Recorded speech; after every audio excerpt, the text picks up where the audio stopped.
Well, this morning, a federal court in New Hampshire blocked President Donald Trump's executive order that restricts birthright citizenship. The ruling comes after a nationwide class action lawsuit that was filed in late June. So let's bring in CBS News Justice correspondent Scott MacFarlane. Once again, what's the significance of this particular ruling?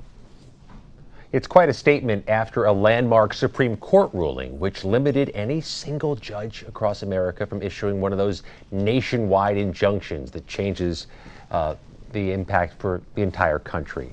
What the Supreme Court prescribed was that if you want to issue an injunction that impacts the entire nation, we're more likely to let it stand if it's a class action case, one that kind of transcends state borders, state lines, and district lines. And that's what happened here. After that Supreme Court ruling, a group filed a class action suit to stop the administration from limiting or stopping birthright citizenship, and a judge in New Hampshire has paused that effort from the Trump administration for at least a week. So this is the first real test case coming out of that Supreme Court ruling, and those opposing the president have been victorious. Okay, so you also have new reporting on the push from Senate Democrats to introduce legislation to create a new watchdog office.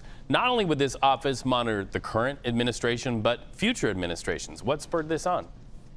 Yeah, the government has dozens of watchdogs, keeping an eye on government programs, federal workers, the State Department, the Justice Department, the military. They don't have one to monitor White House staff, the employees of the president, the White House itself. Senate Democrats and some House Democrats have issued a new legislation to create an inspector general for the executive office of the president. And the Democrats are arguing that President Trump has made this office necessary, that there could be some grifting off the office by people in the administration, that there could be some misconduct that will otherwise go unchecked unless an inspector general is hired and put in place to monitor the office.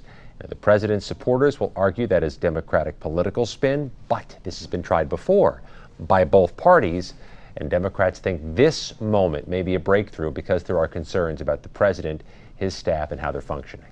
Scott MacFarlane, once again, thank you so much. Good to see you, my friend.